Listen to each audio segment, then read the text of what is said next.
YouTube, what's going on, man? It's your boy D.Shelton, man. We back with another video. We back with another reaction, man. We got craziest backdoor murders in Chicago set up and executed. You feel me? I know it be going down in Chicago, man. So we finna get straight into the video, man. Shout out to Top Trend Report TV. Let's get into the video, man. Chicago's underworld, death often comes by invitation. A 9-year-old boy is enticed with the promise of a snack and led into a lonely alley. A drug dealer drives to a sale, unaware the buyer plans an ambush. A young man goes to meet a pretty girl, never imagining she's bait for a hit. Such chilling setups are no anomaly. Gang warfare and retaliation are rampant in Chicago. Gangs were tied to 61% of homicides in 2011, and luring unsuspecting victims has become a deadly tactic. On the streets, they even have a name for it: getting backdoored, betrayed by someone you trust. From playgrounds to trap houses, these are the true stories of how cunning conspiracies have cost lives in Chicago. Before we get started on this video, make sure you go check out my website that's in the description, where I post viral videos daily. Violence awareness. On a crisp November afternoon in 2015, Tyshawn Lee was playing in a Southside Chicago park. A little boy shooting hoops, still in the school uniform. Two grown men approached the 9-year-old acting friendly. They told Tyshawn they'd take him to the store for a juice or some candy. Feeling safe, Tyshawn followed him into a nearby alley. In an instant, one of the men drew a gun and shot the boy multiple times at point-blank range, killing him in cold blood. It was an execution of a child that shook the city to its core.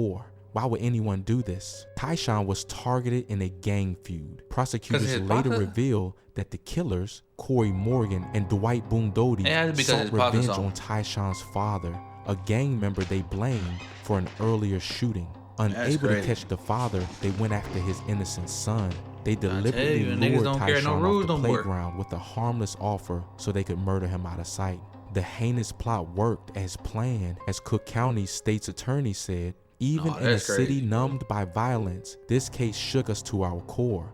Tyshawn's slaying exposed the depths of Chicago's gang brutality, that even a child's trust could be weaponized for retaliation. You feel me? Them niggas sick, cuz I ain't gonna lie, bro. Whose murder shocked Chicago, has been convicted after prosecutors say he tried to get revenge. A jury found Pierre Stokes guilty of attempted murder and aggravated battery. Prosecutors say Stokes shot 3 people to avenge his own son's death. He was shot and killed in 2015. I don't part of a gang dispute. Many set up murders involve a femme fatale figure, a woman used to gain a victim's trust. In one notorious case, 3 teenage girls in a Chicago gang turned the tables and became assassins themselves. In 1992, these young women lured 2 rival gang members into Humboldt Park with the promise of partying together. Once isolated, the girls executed the 2 men with shots to the head. One was killed in a park restroom, the other outside on the grass. A Chicago police detective who worked the case recalled escorting one of the teen killers afterward. The girls smirked and flashed gang signs at TV cameras, utterly remorseless. It was virtually unheard of for female gang members to carry out such a hit.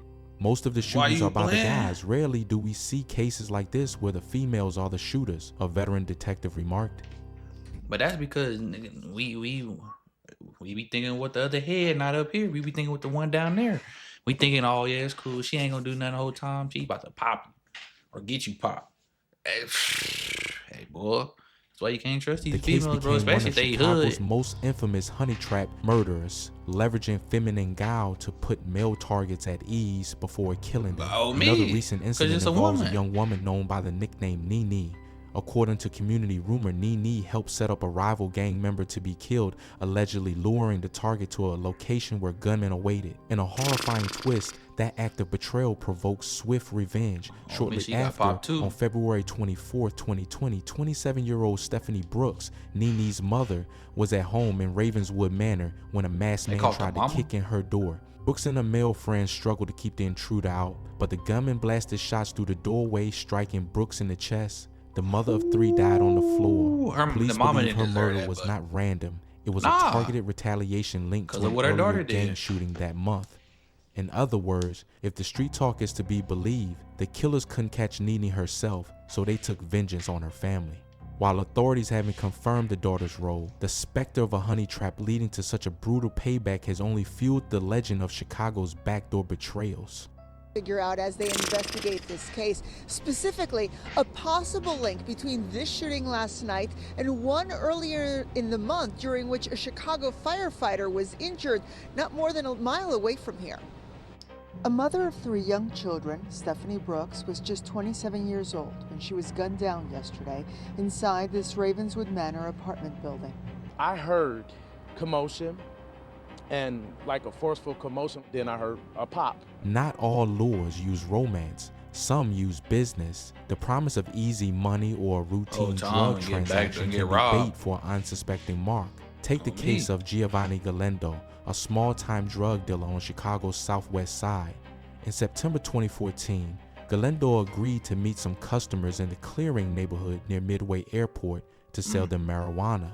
What he didn't know was that the deal was a deadly setup from the start. A local teen, Luis Alfaro, had secretly conspired with 2 friends to rob a dealer. Alfaro's job was to lure in a victim. Prosecutors say an acquaintance promised Alfaro free drugs as a reward if he would arrange the marijuana sale and lead a dealer into their trap. On the appointed day, Galindo met Alfaro's associates, 16-year-old Pedro Corral and another teen in a car.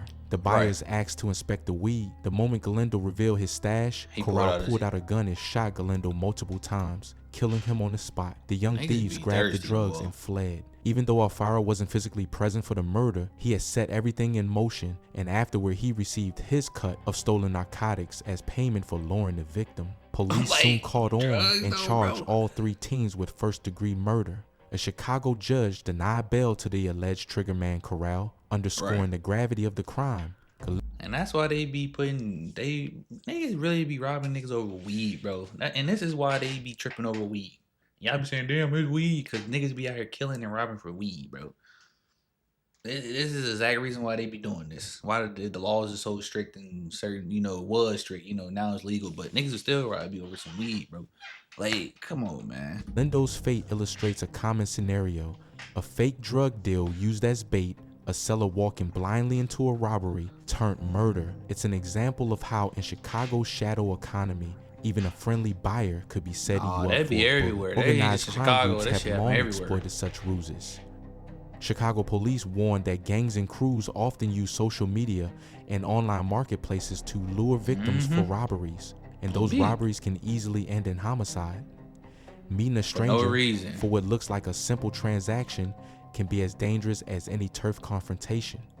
For Galindo, the setup was business, but it cost him his life, and he's far from the only one. Stories of deadly drug deal setups dot Chicago's crime blotter every year, a cautionary tale for anyone dealing on these streets. Perhaps the most disturbing kind of setup is the betrayal from within, being sold out by someone you consider a friend. In Chicago's gangland, this is known as getting backdoored.